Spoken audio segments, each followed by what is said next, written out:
क्या आपने कभी ऐसा अनुभव किया है कि जब कहीं भी हम लोग बैठे रहते हैं स्थिर, कुछ कार्य नहीं कर रहे हैं, फिर भी हमारे मन में अनेकों विचार चलते रहते हैं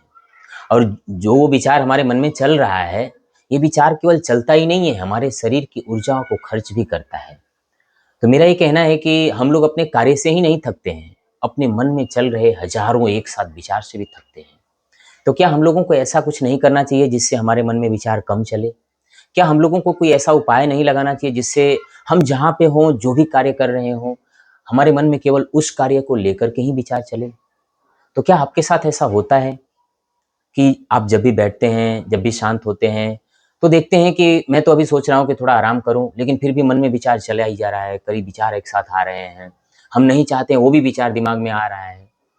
तो मेरा अपना जो अनुभव रहा है कि हमने इस पे देखा, अनुभव किया और काम भी किए और आज ये तो हम नहीं कह सकते हैं कि पूर्ण रूप से विचार पूरी तरह से हमारा बंद हो जाता है, लेकिन बहुत कम विचार हमारे साथ जो है रहते हैं जब हम कोई अपना काम कर रहे होते हैं और जब हम रेस्ट करते हैं, तो हमारे पास रेस्ट करने का एक ऐसा तरीका है जो हम आपसे ये भी शेयर करना चाहते हैं कि हम अपने श्वास पे ध्यान देते हैं। जब अपने श्वास पे हम ध्यान देते हैं, तो हम देखते हैं कि विचार और श्वास का बहुत गहरा संबंध है। जो हमारे मन में विचार उठ रहा है, वो हमारे श्वास से जुड़ा हुआ रहता है।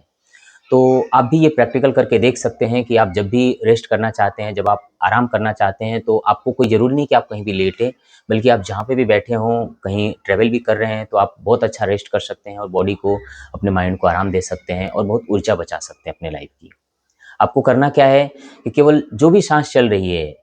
शांत होकर के बस अपने श्वास को ध्यान से अनुभव करना है कि श्वास अंदर जा रही है, श्वास बाहर जा रही है। योग की एक ऐसी प्रक्रिया है जो आप बैठे हुए, आप चलते समय, आप ट्रैवल करते समय भी कर सकते हैं और आप कभी भी अपना जो काम कर रहे हैं, उसमें बीच में आप आराम करना चाहते हैं, तो आप बॉडी को फिर से एक्टिव करने के लिए भी ये क्रिया आज़मा सकते हैं। तो आज़मा करके ये क्रिया कैसी है, आप कमेंट कीजिएगा और कोई प्रॉब्लम हो तो भी आप हमसे शेयर कर सकते हैं। धन्यवाद।